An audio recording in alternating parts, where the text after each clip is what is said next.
Let's all head there. All in favor? Wages and incomes. One of the things that doesn't get talked about Rambling. is the fact that when premiums are going up and the costs to employers are going up, that's money that could be going into people's wages and incomes. And over the last decade, we basically saw middle-class families, their incomes and wages. You know what those flatline. taxes you impose on everybody, Obama? Those could be with wages too.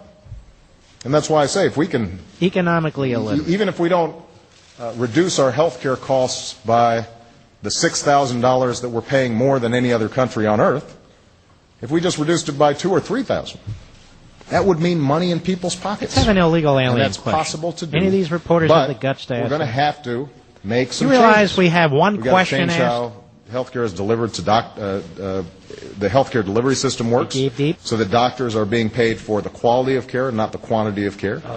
We've got to make information technology more effective. We've got to have the medical system work in teams so that people don't go through 5 different tests. I mean, he's been saying this Those for are weeks and weeks and critical weeks. to do, and we can do them. Now, I understand that people are feeling uncertain about this. They feel anxious, partly because we've just become so cynical about what government can accomplish. Oh, okay. That people's attitudes are, even though I don't like this devil, at least I know it, and Next I like question. that more than the devil I don't know. So folks are skeptical. Some of us and are wise. That is entirely some of us are legitimate otherwise. because they haven't seen a lot of laws coming out of Washington lately that help them. But you'll fix that. And I'm of course, you won't get that involved in the details, but you'll when fix people it. look at the costs of doing nothing, they're going to say, we can make this happen. You know We've made big changes before that end up resulting in a better life for the American people. So, David Alexander, Reuters. Oh, Reuters, yippee. Thank you, Mr. President. You've been pushing Congress to pass health care reform by August. Why the rush? Are you worried that if you don't, there's a delay until the fall, the whole effort will collapse? I think I just wake up. Couple of points. Number one, not about me. I'm rushed because I get letters every day from families that are being clobbered by health care costs. Knock it off. And they ask me, can you help? So I've got a middle-aged couple that will write me, and they say, our daughter just found out she's got leukemia, and if I don't do something soon... Please, not destroy our health care system. Please, fast. Either we're going to go bankrupt, or we're not going to be able to provide our daughter with the care that she needs. Right. And in a country like ours, that's not right.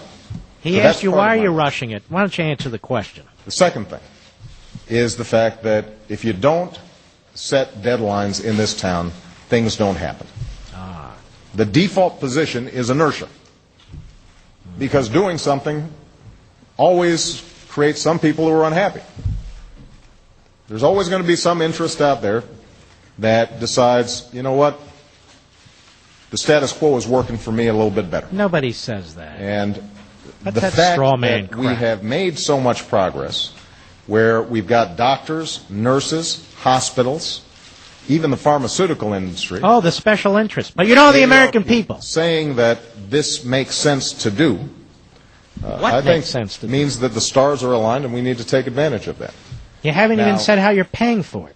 I do think it's important to get this right. And in the next 5 days. If, at the end of the day, I do not yet see that we have it right, then I'm not going to sign a bill that, for example, adds to our deficit. Passive he is. I demand this, but I'll sit back and see what they give. Reduce health care inflation so that families as well as government are saving money. I'm not going to sign a bill that I don't think will work. And my measure of whether things work or not are listening to the American people, but also listening to health care experts who have shown that in some communities, health care is cheaper. You know what? He's killing himself. Delivers a better result. This is a terrible I think we can achieve that. So I'm confident that if we just keep at it, we keep working, we're diligent, we're honest, if we take criticisms that are out there and modify whatever plans are already working through Congress so that it meets those concerns and those criticisms, that we can arrive at a bill that is going to improve the lives of the American people. This is a disaster for him. And I'll give you one specific glad. example. I think that there was legitimate concern that we had not incorporated all of the measures that could reduce health care inflation over the long term. By the way, folks, how come he never talks about all the letters you send to him telling him not to do this? Health care reform that middle-aged couples, the elderly, younger coming people. out of the committee. How come he never cites that? Last week, we're going to take a brief break so we don't lose our minds. We'll be right back. Mark Levin.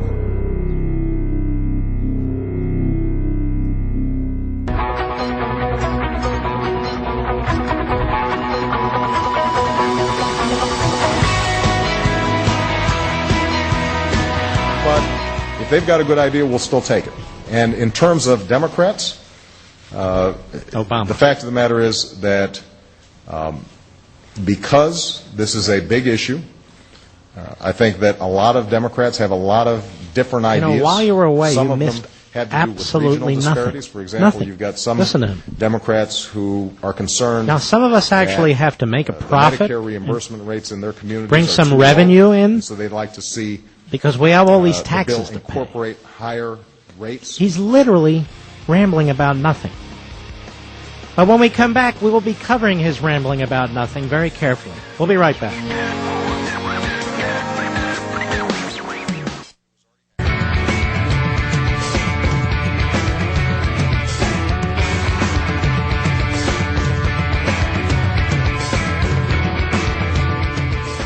This is Mark Levin. You're listening to Barack Obama, and he's talking about he inherited a deficit. Go. Our budget had a 10-year projection, and I just want everybody to be clear about this.